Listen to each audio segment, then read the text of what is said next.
The year was 1998, and the Miller family thought they had finally found their forever home. It was a massive old Victorian estate, tucked away in the thick woods of Vermont. The price was unbelievably low, almost as if the previous owners were desperate to just get rid of it. At first, everything seemed perfect. The sun shone through the large windows, and the air felt fresh. But as soon as the sun dipped below the horizon on their very first night, the atmosphere changed. It felt heavy. It felt like the house itself was holding its breath. Around 2 a.m., the youngest daughter, Lily, walked into her parents' room, trembling. She whispered that someone was scratching inside her bedroom walls. Her father, David, brushed it off as old pipes or perhaps a stray squirrel. He tucked her back into bed and went back to sleep. But exactly 60 minutes later, at 3 a.m., the entire house erupted into chaos. Every single faucet in the house, the kitchen, the bathrooms, and even the garden hose outside, turned on at full blast. The sound of rushing water filled the halls. David ran from room to room, shutting them off. But as soon as he closed one, another would burst open.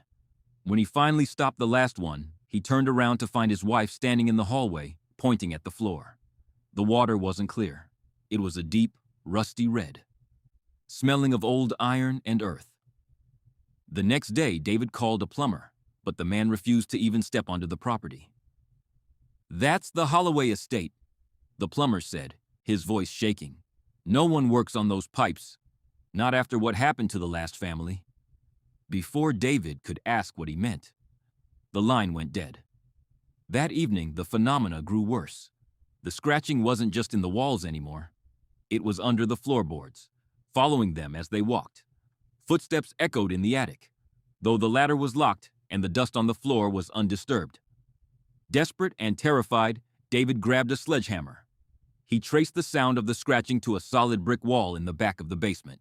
He began to swing, the heavy iron smashing through the old red bricks. Behind the wall, there was no dirt, no pipes, and no insulation. Instead, there was a narrow, pitch-black hallway that didn't appear on any of the house's blueprints. Holding a flashlight with a shaking hand, David crawled inside. The air was freezing, so cold that his breath turned into a thick mist. At the end of the hallway was a small wooden door with a heavy iron bolt. He slid the bolt back and pushed the door open. Inside was a small, perfectly preserved room. There was a single wooden chair in the center, facing a wall covered in hundreds of Polaroid photos. As David stepped closer, his heart stopped. The photos weren't of strangers. They were photos of him, his wife, and Lily.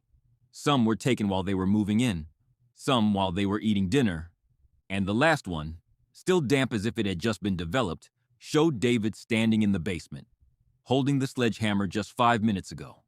On the chair sat a small, leather-bound diary. David opened the last page. The ink was fresh, the handwriting jagged and hurried. It read, "The water was just to wake them up. The scratching was to bring them down here. Now that he has opened the door, we don't have to hide in the walls anymore." Suddenly, David heard the heavy iron bolt on the door slide shut behind him. From the other side, he heard a voice that sounded exactly like his own daughter, Lily, but it was cold and distorted. It whispered, "Daddy, thanks for letting us out." The Miller family was never seen again. When the police arrived a week later, they found the house completely dry, the faucets polished, and the basement wall perfectly bricked up, as if it had never been touched. The only thing they found was a single Polaroid lying on the front porch. It showed the entire Miller family standing in the living room, waving goodbye. But their eyes were nothing but empty black voids.